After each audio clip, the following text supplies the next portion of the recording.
Hey Joe, Hey. what's this all about?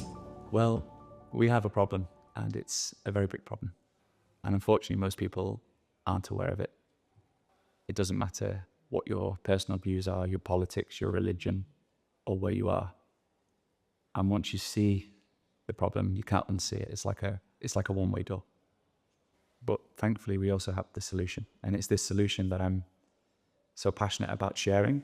And it's what makes me just so optimistic for the future. The challenge I find, though, is how can anybody fully value a solution unless they understand what the problem is? And so I put this presentation together for some friends, and it assumes no knowledge other than just being a human being with some life experience. And they encouraged me then to make this presentation into video so I can share it with everyone. So I hope you enjoy it.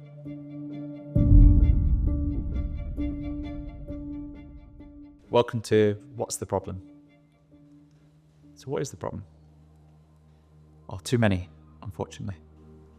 I probably could have written twice as many things down on this slide. I think we all have that sense of unease. We all feel internally that things are not moving in the right direction in our lives, in the world. Like things are becoming harder, not easier. And I think for most of us, we would recognize some elements of these things on the screen as touching our lives directly or indirectly. And what I'm here today to show you is that all these things may seem unconnected, but they're really not. The primary cause of all of these is the quality of our money. Now we're going to do this through a story. So imagine there's this far off world where you have hundreds of smart people traveling on a ship. And this ship gets wrecked on a deserted island. This deserted island is so far from everywhere else, they're effectively cut off. But the island is resource rich. It has everything they could possibly need to rebuild society. But because these people have come from an advanced civilization, they know exactly where they're ultimately going to get back to. But now they're starting again with nothing. What's also clear is that they need some way of trading with each other once they start to rebuild. So they prioritize deciding on what to use for their new money. And suspend your disbelief slightly further in that they have, despite not having anything, the ability to create whatever monetary system they want with whatever characteristics. So the first question they need to answer is, what makes good money? And there are 7 things. So these guys have the ability to create whatever they want. So instead of just creating good money, they create the perfect money. And the perfect money is scarce, which means it has a fixed supply forever, and is instantly and costlessly verifiable by everybody. So if everybody can check it whenever they want at no cost, then you can verify for yourself that nobody's creating any extra. It needs to be portable, so you can effortlessly move and store it with negligible costs. It needs to be divisible, and the perfect money would be infinitely divisible. It needs to be durable. It can't rot or go off. It can't deteriorate. So the perfect money exists forever. It's fungible, which means every piece is forever the same as every other piece. It needs to be acceptable. So everyone, anywhere, can both send and receive. And the really important one is it needs to be censorship resistant. You hold it yourself. Nobody can take it away from you without your permission, and no one can stop you sending or receiving it. So this is great. They decide on perfect money. But then there's a disagreement. 2 leaders emerge from within the population. The first, Satoshi, he says, well, given these are the characteristics of perfect money, that's going to be true today, true tomorrow, and true forever. So we should lock them in, you should never change. Whereas Fiatello, he says, well, I get that. I get this is the characteristics of perfect money, and I totally agree. But what if there's an emergency? What if we need to change something? What if the people we put in charge of our money feel like it's not working and need to make an adjustment? I think we should have the perfect money, but we should also have a big red button, which allows someone to press it and change any of the characteristics if we need to. Of course, no one ever will, but just in case. This becomes an irreconcilable disagreement. So a fairly drastic solution, but they build a huge wall right down the middle of this island. And on one side, they create the currency called Satoshis, which is perfect money always. And on the other side, are fiatellos, which is perfect money, but with the options changing.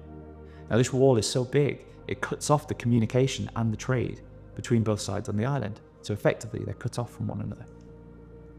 So to begin with, nobody has anything on either side of the island. So everyone's starting from zero. And initially, people have to be self-sufficient.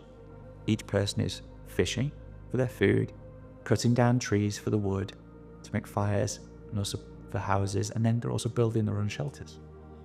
Now, even though they have perfect money, there's very limited trading here because people are working hard just to satisfy their day-to-day needs across all of these goods. But people are different. Some people are better at some things than others. And so people quickly realize that if I spend my time focusing on the things I'm good at, I'm reducing the amount of time I spend on things that I'm poor at, then I can contribute more to society. I can increase the amount of goods I can provide to society in the same amount of time as the average person. So the woodcutter spends all his time now cutting down wood. He stops fishing, he stops building shelters. And because he's spending his time cutting down wood, he increases the quantity of wood available to everyone else versus 3 people spending a third of their time each, because he's good at it. And not only does the increase in the quantity of wood available reduce the price of wood for everybody on the island, the quality is also high. He's better at doing it. He produces a higher quality output. So prices fall and quality increases. And not only that, he's not the only woodcutter. There are multiple woodcutters. So they're all competing to supply wood to everybody else. And they're competing at price and in terms of quality. And now what happens is, because the woodcutter needs other goods to survive, he has to sell the wood to buy fish, he has to sell the wood to pay for the services of the home builder. So now everybody is actively trading in this perfect money. Now, because processes continue to improve, the woodcutter can now satisfy the needs of the rest of the population for wood in a smaller amount of time. He can then take that time and think about his own processes, his own innovations. Maybe he can make cutting down wood even more efficient. And if he does that, it drives prices lower. It drives quality higher. Maybe he reaches the end of his innovation within his woodcutting and then uses the excess money and excess capital he has to invest in other people. Maybe he lends it to the fisherman, who then builds a boat to increase the amount of fish the fisherman can catch for everybody. So what happens over time in a free market with perfect money, prices go down forever and quality goes up forever. So what people see on both sides of the island is that the purchasing power of their money starts to increase. Goods cost less tomorrow than they do today, so the price of tomorrow is lower. The purchasing power of both currencies is increasing at about 3% a year. And this lifts the quality of life. Life becomes cheaper and cheaper over time for everybody, not just those people who are most productive in society. But the key thing is the money itself is becoming more valuable over time. That is, until these guys come along. So now, because the society is growing and the population is growing, both sides of the island elect a government. Now, it doesn't matter if the government is left or right, big, small, up, down, doesn't matter. They are all the same when it comes to this. Now, however well run the government is, inevitably it will hit a deficit at some point. And that means it's spending more than it's receiving. And that could be through mismanagement, but it could just be through external circumstance, like a natural disaster or something like this. The causes are not important, but it will happen over the course of time, inevitably. But now we see a divergence across both sides of the island. Satoshi, he only has 2 choices here. To balance the budget, he needs to either raise taxes or cut spending, or maybe a combination of the two. Whereas Fiatello, he has exactly the same choices, but he also has a big red button. And the important thing here is they're both up for re-election. And Fiatello knows that if he raises taxes or he cuts spending, it's going to cost him votes. So just this time, he decides to press the big red button and print a little bit of extra money for the government. Okay, so what are the consequences? Well, for Satoshi, not great. He cannot hide those changes from the population because they're paying more in taxes or they're getting less back from the government from its spending. So he loses the election, but government reduces in size naturally. So now overall, the efficiency in the economy is increased, but not only this, the social balance is improved within the economy because people now realize there is no free money. Taxes need to balance spending. But the important thing is prices continue to fall and quality continues to increase. Now for Fiatello, great news, he gets re-elected. And to start with, it's consequence free. Like he thinks this is the greatest thing ever. I get re-elected and there's no downside. But something's changed. So what's happened? Fiatello's pressed the big red button, which has printed some money for the government, which has debased the currency. So what does that mean? He's increased the amount of money in the economy overnight. But he hasn't increased the amount of goods and services available in the economy overnight. So now there's more Fiatellos washing around compared to yesterday for each piece of the goods and the services. And this has three major impacts. The first is a distortion of price signals. The second is that it increases input costs for businesses. And the third, it leads to asset inflation. And that first one, distorting price signals, well, prior to Fiatello pressing the big red button here, all price changes in the economy were purely a function of demand and supply because this was a free market with perfect money. But what's happened now is that money has entered the economy not to everybody equally or even in proportion to the amount of money everybody holds. The money has entered the economy via the government, and it enters via the government into the accounts of companies and people connected directly or indirectly to the government. So what Fiatello starts to see is price increases in certain parts of the economy. So the signal to everybody else in the economy is that there's an imbalance of supply and demand just in these sectors. So you see a misallocation of capital by the entrepreneurs in the market caused by the money printer. But not only that, it's human capital. It's smart people, it's active people who are trying to be productive, get sucked in closer to the government and not servicing the rest of the economy. The second is that business input costs increase. Now, every single business in Fiatello's country has at least a human being and some raw material inputs like energy or even some harder raw materials. Now, because the costs of these things have gone up, these businesses now need to try and change something about their product to maintain the small profit margins that ensure that they can continue in business. Now, the first and most obvious one is just to pass on the price increase to the customer. The second is to keep the price the same and the quality the same, but just shrink the product. So instead of having 100 grams, it's now 90 grams, but for the same price. Or the third one is to reduce the input costs. Now, this is where consumer inflation comes from. This is the only source of consumer inflation, is the money printer, causing businesses to make these changes. But if a business passes on the price increase outright, or it shrinks the product and the customer now just needs to buy more of it to satisfy the fact that they needed 100 grams, not 90 grams, both of those things reduce affordability. So the population is becoming poorer. They're going to have less disposable income, despite buying the same as what they bought yesterday. If instead the business chooses to keep the price the same, the size the same, but just reduce the cost, the most obvious thing to do is just to fire people, which leads to unemployment. And now there are fewer people with jobs, which reduces the overall affordability for the population in Fiatello's world. But not only that, now the government's got a second issue it needs to solve. How does it help support all these people who are recently unemployed? But the most insidious way is for companies to reduce their input quality. And so what Fiatello starts to see is there's a rise in obesity across the population because the food that was previously fresh and had high quality ingredients is replaced with ever lower quality ingredients and more industrialized sludge. So this leads to obesity. It also leads to a myriad of secondary health issues, which causes a health crisis. And now the government has to step in and figure out how it needs to support all these people who are now unhealthy. The third is asset inflation. Since Fiatello pressed the big red button, asset prices have been going up. The stock market goes higher and higher and higher. House prices go higher and higher and higher. He thinks I'm some sort of economic genius. But they're going up in price because he's just created more Fiatellos. So anybody who knows that there are more Fiatellos in the system, of course, wouldn't sell their asset for the same as they did yesterday. They would take into account the fact that there are just more Fiatellos in the system.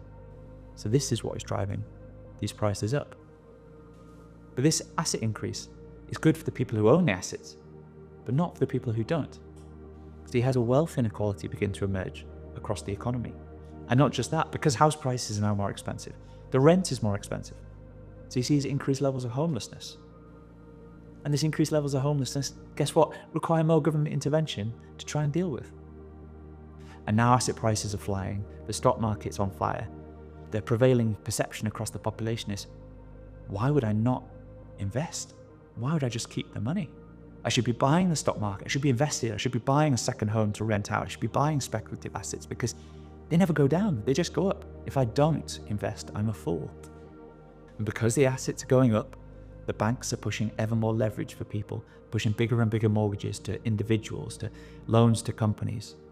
But now that house prices have gone up, and now that everyone has more debt, at the same time as families are struggling with affordability of day-to-day life, it's now much harder to buy a house.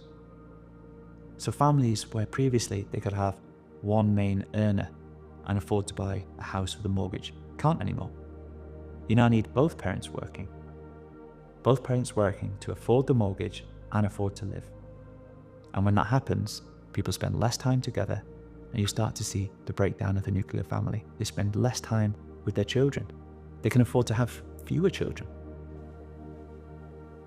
Now, because you have decline in birth rates, Fiatello starts to see a change in his demographics across the population. Fewer children are being born, whereas the older generations are living longer. And he now starts to realize that the promises he made to these older generations about being able to retire at a certain age or having a good quality of life or defined income in their retirement can't be delivered upon. For those not lucky enough to be able to buy a house, who are maybe stuck renting. Whereas before, they could think about renting the same place for 3 years or 5 years because the rent goes up too much every year. So now they're thinking about 1 year, maybe 2 years. You're planning less for the future. Maybe you're putting off getting married, putting off having children. You start to prioritize today at the expense of tomorrow. People see that they're saving their Fiatellos never gets them anywhere because the asset prices are going up too quickly. They'll never be able to buy a house. So if you never be able to buy a house, then prioritize living your best life and going on a holiday and spending more, enjoying yourself. But for those not fortunate to be in this position, for those that every day is a struggle feeding themselves and their families, housing themselves and their families, they're stuck on a treadmill of decline. Now, every day is harder, which leads to a growth in addiction, various forms of addiction, including opioids across Fiatello's island, which leads to yet more of a health crisis and yet more intervention from the government. And all of this leads to a mental health crisis across the population. And now the government finds itself in a position where, because it's pressed the big red button, it's created a whole range of secondary issues that now it needs to step in and try and solve.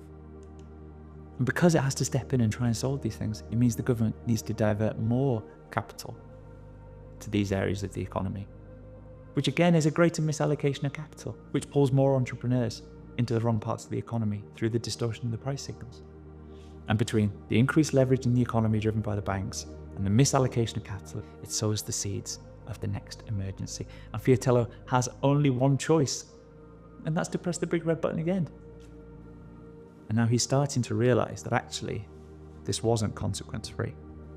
But now he's lurching from crisis to ever bigger crisis. He presses the big red button, which debases the currency, which leads to bigger government and more involvement in everything.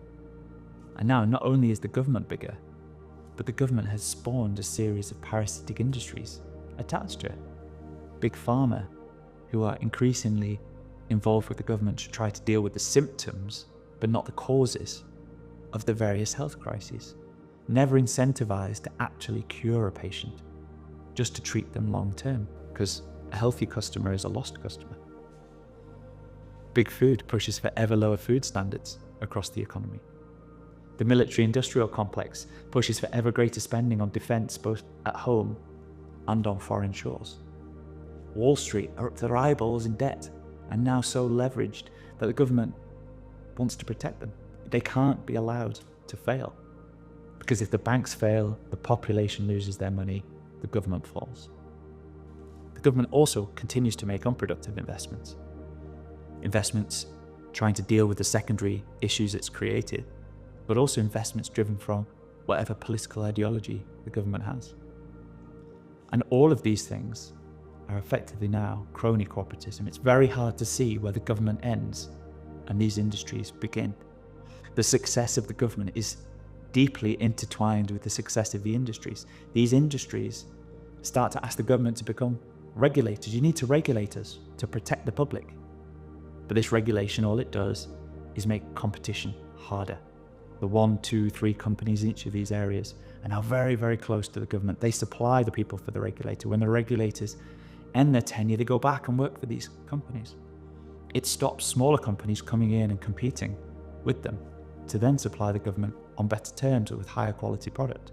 So quality starts to decline and prices start to rise, which of course is great news for these companies because profit margins go up.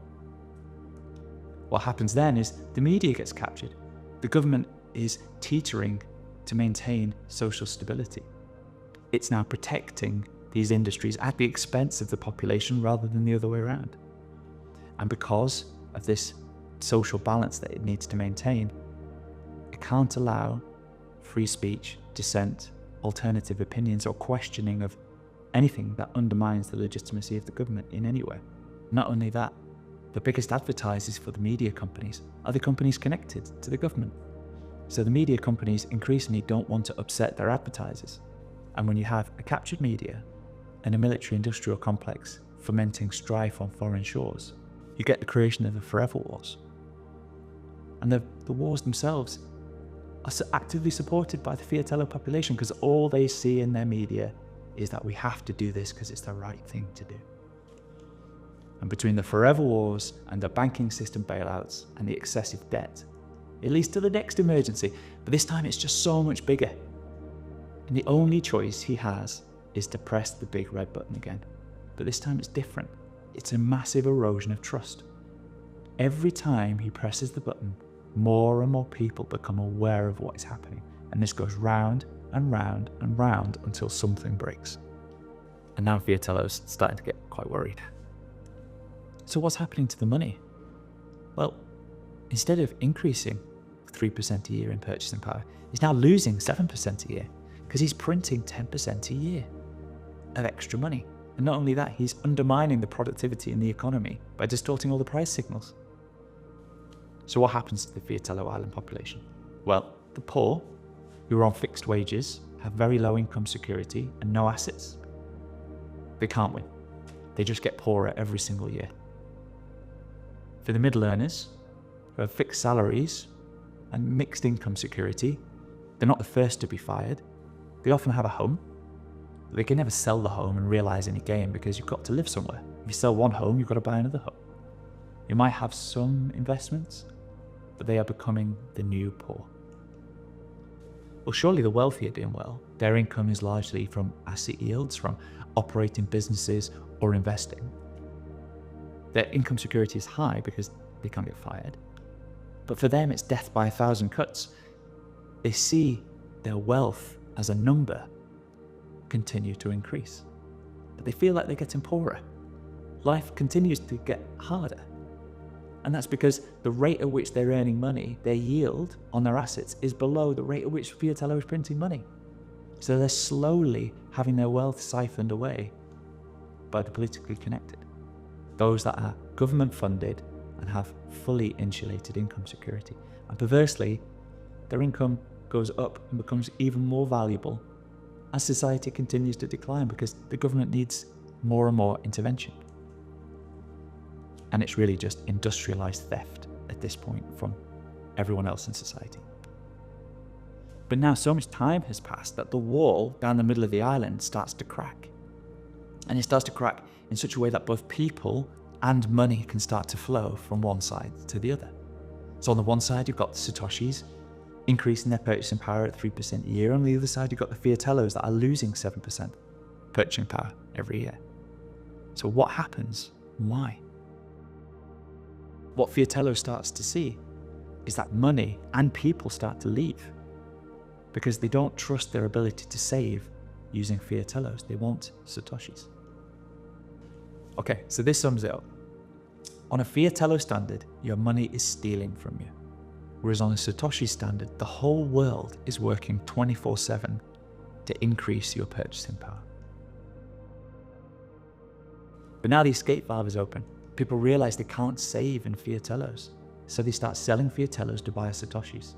So the Fiatellos decline further in value, triggering yet more budgetary and currency crises for Fiatello to deal with. And the only choice is to press the big red button again. But this time, printing money is not enough because value is leaking out of Fiatello's side of the island.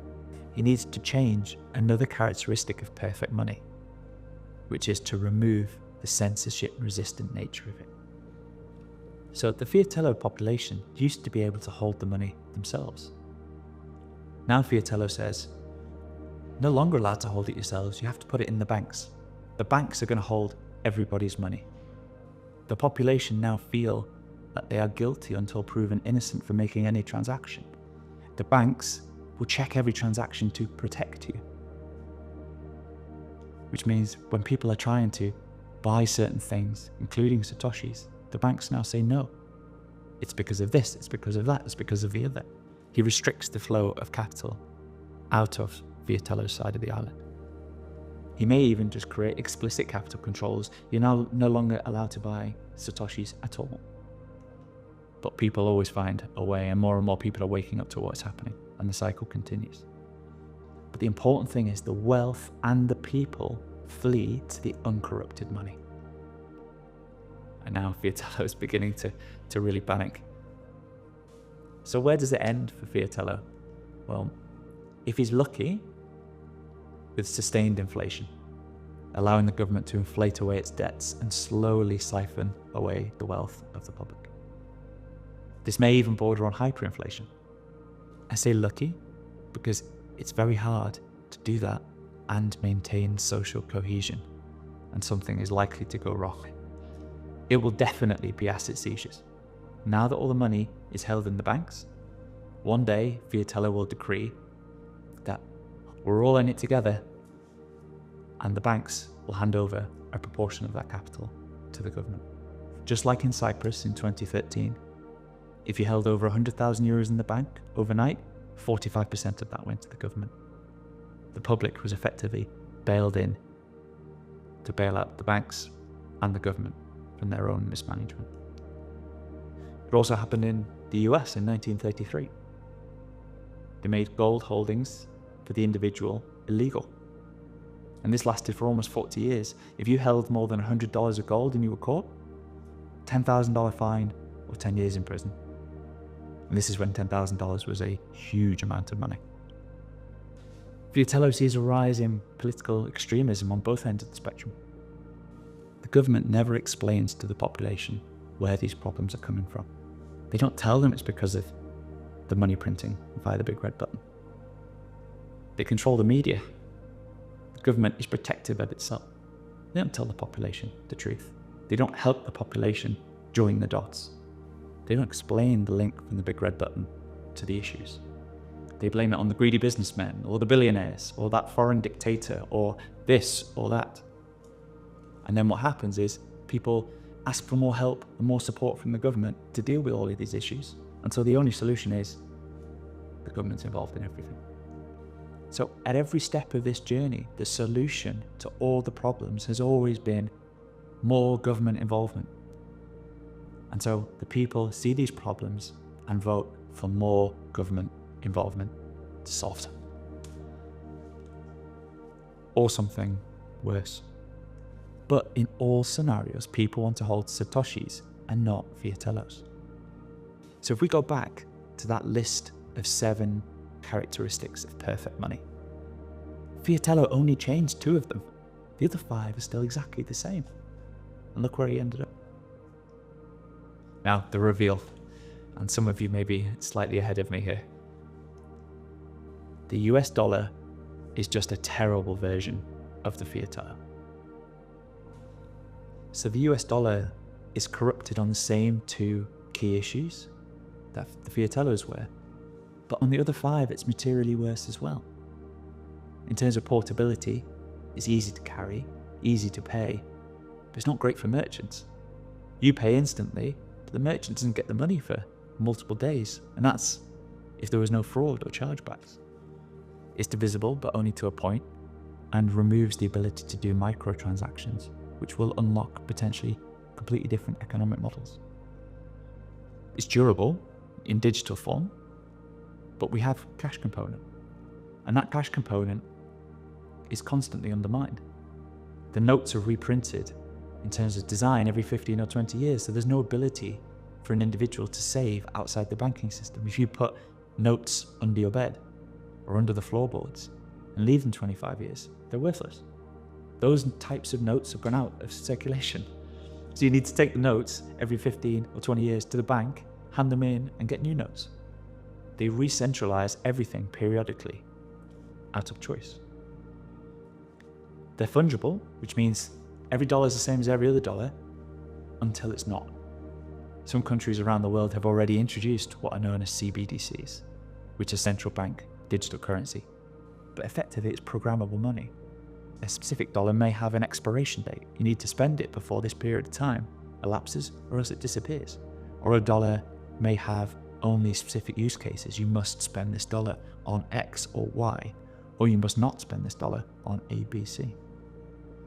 The dollar is very acceptable around the world, but you can't pay for it everywhere. And typically, most national currencies are only acceptable in their own country. And the US has a major fiatello problem. This is the budget for 2024, the budget, not the actuals, which of course were worse. But deficit of almost 2 trillion on a spend of just over 6 trillion. That's a loss in 1 year. Now, to put that in context, they'd have double the amount of individual income taxes for everybody in the US just to balance that. And on the cost side, they can make some improvements, but there are some key things there you just cannot remove, like the debt interest. And the consequences, well, this is a chart of the amount of money in the system in dollars and the amount of debt issued by the US government over time. Now, I've labeled 1971 on here because that's when the US came unilaterally off the gold standard. Prior to 1971, you could give your dollars back and receive gold in return. Nixon took the US off the gold standard and every currency in the world followed. And since then, it's allowed the US to print unlimited amounts of money to satisfy its own needs. And the red chart on the left-hand axis shows that amount of money is now 22 trillion. And on the right-hand side, you've got the US government debt, which even a month later, this chart is now out of date. It's now 36 trillion. And this doesn't include the unfunded liabilities, the amount of money the US government has committed to pay at some point in the future through Social Security, Medicare, and Medicaid. But it hasn't had to write the check yet. Now, depending on how you calculate that, it's between 50 and 200 trillion on top of 36 trillion of debt. The only way to solve that is more money printing. So the money printer is systematically destroying the purchasing power of the dollar. Now, you may think I have something against the dollar. I absolutely don't. The dollar is the best that we have. I would love to be able to use the dollar, as would the vast majority of people around the world.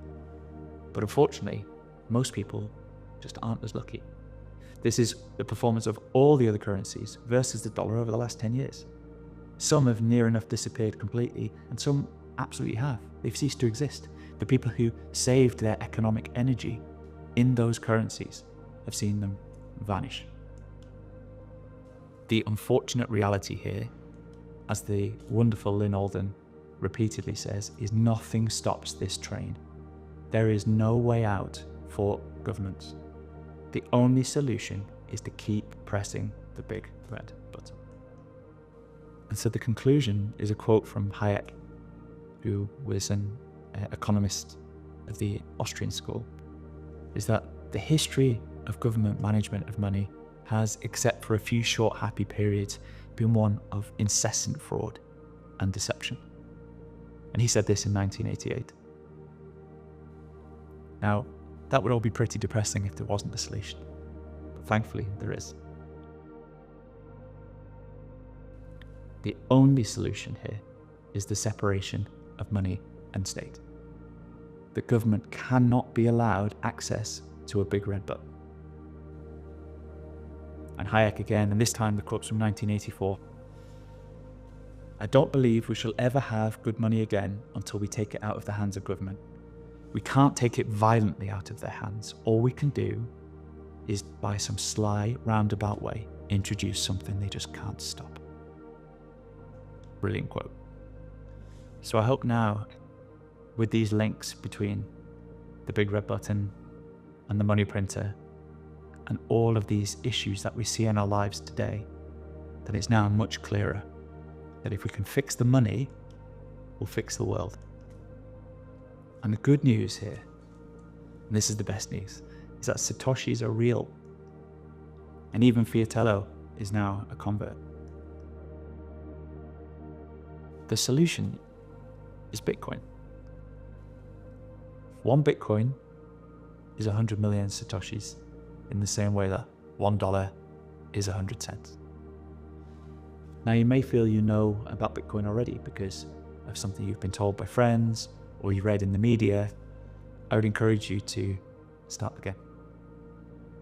When we derive our information from media or people who have derived their information from the media, and that media is connected to the people who own and benefit from the money printer, it tends not to be necessarily the most accurate information.